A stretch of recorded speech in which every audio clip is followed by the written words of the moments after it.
आप बाइक लेना हम नहीं जाएंगे।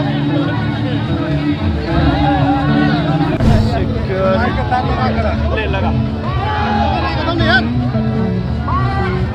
मोबाइल पीछे कर दो, थोड़ा सा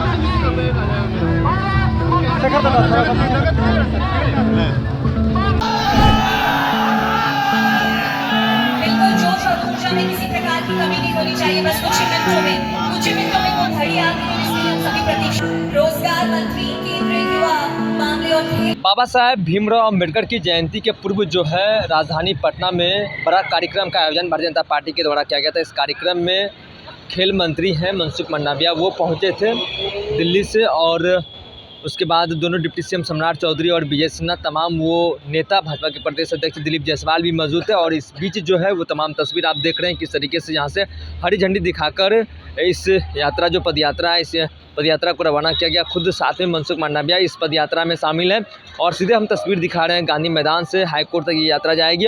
और इसके जो हम बात करें तो मनसुख मंडाविया की पूरी जानकारी दे रहे हैं बाबा साहेब भीमराव अम्बेडकर, जो कि संविधान निर्माता है। क्या कुछ कहते नजर आ रहे हैं मनसुख मंडाविया, पहले हम पूरी बयान के साथ हम आपको छोड़ जाते हैं। द्वारा समग्र देश में 5000 से अधिक स्थानों पर डॉक्टर बाबा साहब आम्बेडकर की जयंती के उपलक्ष्य में पदयात्रा का आयोजन करा गया है।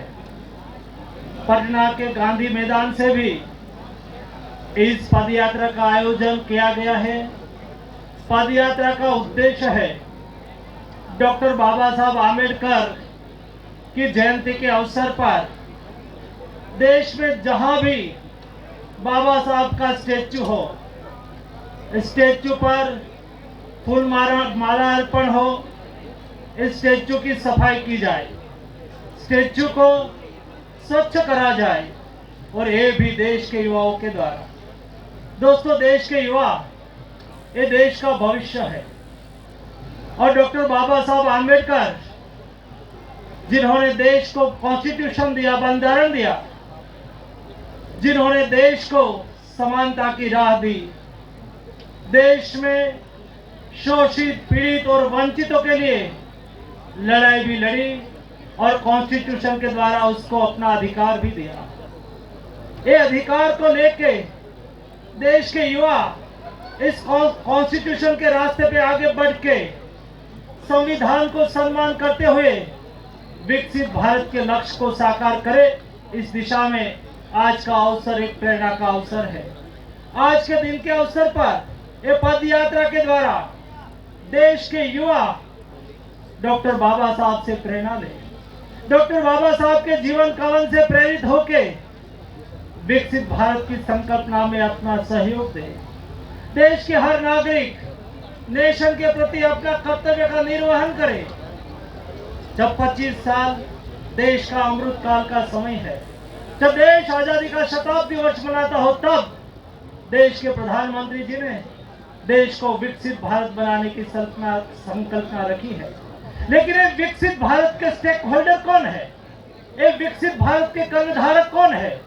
एक विकसित भारत जीना है किसको? मोदी जी ने कहा कि विकसित भारत देश के युवाओं को जीना है। इसलिए देश के युवाओं का कर्तव्य, देश के युवाओं की जिम्मेवारी विकसित भारत के लिए सबसे अहम रखी है। प्रधानमंत्री बनाता हो, यानी कि देश की आजादी का 100 वर्ष पूर्ण हुआ हो, तब हमें विकसित बनना है। लेकिन विकसित बनने के लिए रास्ता कैसा होना चाहिए?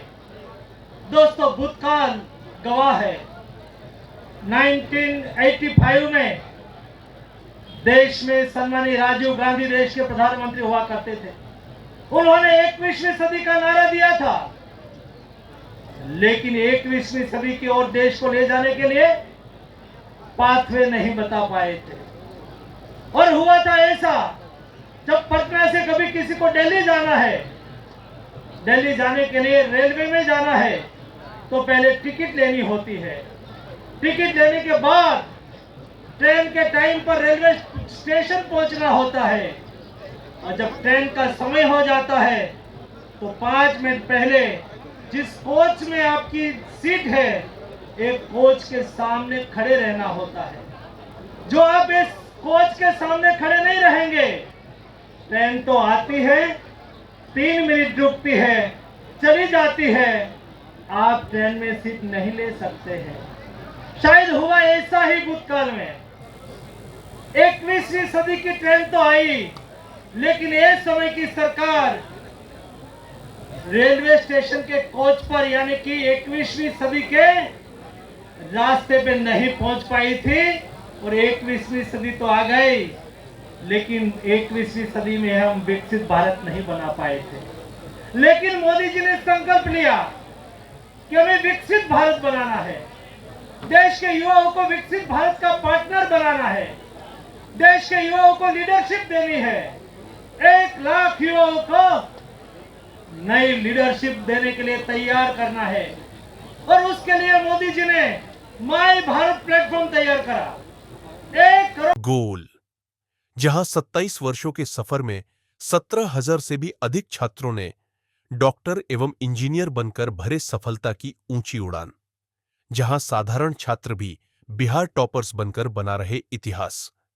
दूरदर्शी शिक्षाविद श्री बिपिन सिंह के मार्गदर्शन में मेडिकल एवं इंजीनियरिंग के लाखों छात्रों के लिए आशा की किरण के रूप में गोल, द रिजल्ट फैक्ट्री।